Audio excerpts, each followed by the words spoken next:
आखिर ब्रह्मा जी ने कैसे की थी सृष्टि की रचना? जाने इसके पीछे की खास कथा। ब्रह्मा जी को सृष्टि के रचयिता माना जाता है। उन्होंने जल का छिड़काव करके एक विशाल अंड का निर्माण किया, जिसमें सदाशिव ने अपनी चेतना प्रवाहित की। सनातन धर्म के अनुसार ब्रह्मा जी को सृष्टि का रचयिता माना जाता है।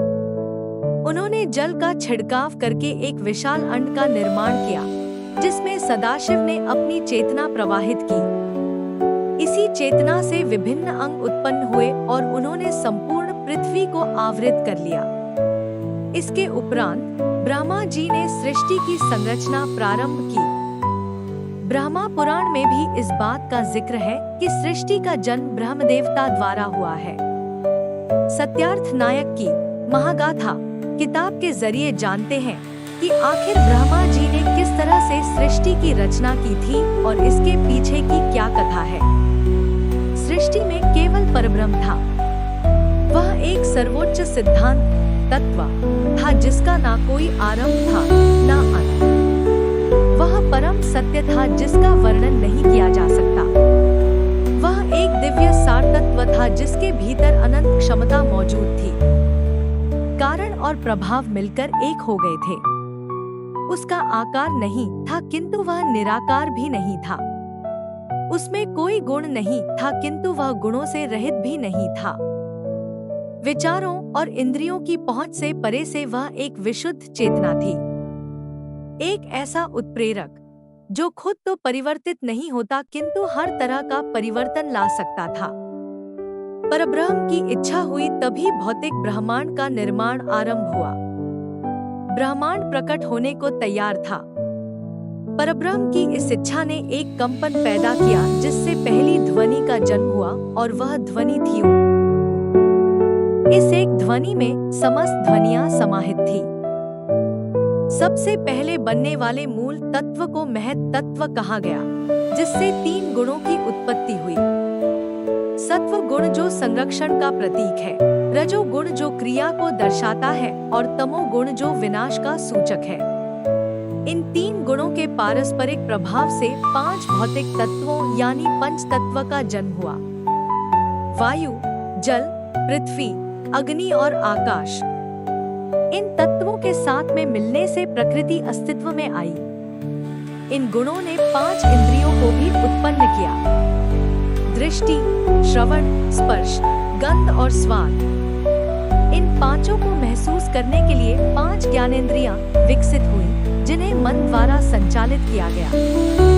पदार्थ की उत्पत्ति के साथ संवेदना प्रकट हुई। इसके बाद जल प्रवाहित हुआ, जिसने सब कुछ ढक लिया। हर जगह केवल जल था, किंतु ऐसा कुछ नहीं था जो उस जल में डूब जाता। तब परब्रह्म ने स्वयं एक दिव्य स्वरूप धारण किया, जो जल से भरे सरोवर में कमलदल बनकर प्रकट हुआ। जल को नार और निवास को अयन कहते हैं। इस तरह इस दिव्य स्वरूप को नाम मिला नारायण।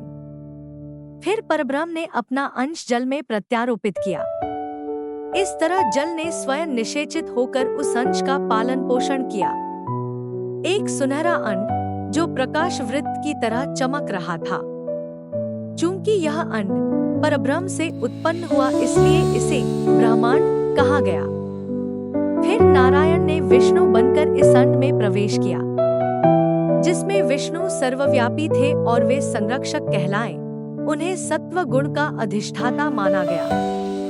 चूंकि उस सुनहरे वृत्त अर्थात हिरण्य ने विष्णु को गर्भ की तरह ढक लिया था, इसलिए उस अंड को नाम मिला हिरण्यगर्भ।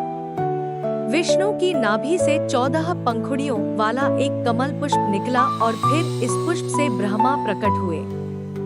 यह परब्रह्म की एक और दिव्य अभिव्यक्ति थी। ब्रह्मा सृष्टि के रचयिता थे। उन्हें रजोगुण का अधिष्ठाता माना गया। सृष्टि के इस जनक के एक हाथ में कमंडल था और दूसरे में माला थी। इस प्रकार नाभि से निकले कमल में से उत्पन्न होने के कारण ब्रह्मा को पद्मयोनि और नाभिज जैसे अन्य नाम मिले। सीप में जिस तरह मोती पलता है, उस तरह हिरण्यगर्भ के भीतर 1 वर्ष रहने के बाद ब्रह्मा ने उस सुनहरे अंडे को 2 हिस्सों में विभाजित कर दिया। उसका ऊपर का आधा भाग स्वर्ग कहलाया और निचले आधे भाग से पृथ्वी बनी। दोनों के बीच में आकाश व्याप्त था। ब्रह्मा ने सृष्टि के चक्र का आरंभ कर दिया था और वे जानते थे कि इसका अंत कैसे होगा। रचना, सर्ग के बाद संरक्षण, स्थिति और अंत में विघटन, प्रलय। इस चक्र का अंत होने पर एक नया चक्र आरंभ होगा।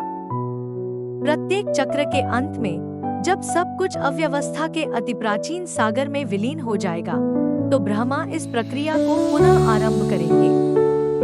चक्रों का एक शाश्वत क्रम, परस्पर गुंथे हुए वृत्तों से निर्मित ब्रह्मांड। यह ब्रह्मांड अंधकार से भरे आकाश में हुई आतिशबाजी की तरह अस्तित्व में आया था। ब्रह्मा बैठे अपनी इस रचना को निहार रहे थे। फिर उन्होंने ध्यान की अवस्था में प्रवेश किया और उसकी गहराइयों से चारों वेदों की उत्पत्ति हुई। ऋग्वेद, यजुर्वेद, सामवेद और अथर्ववेद।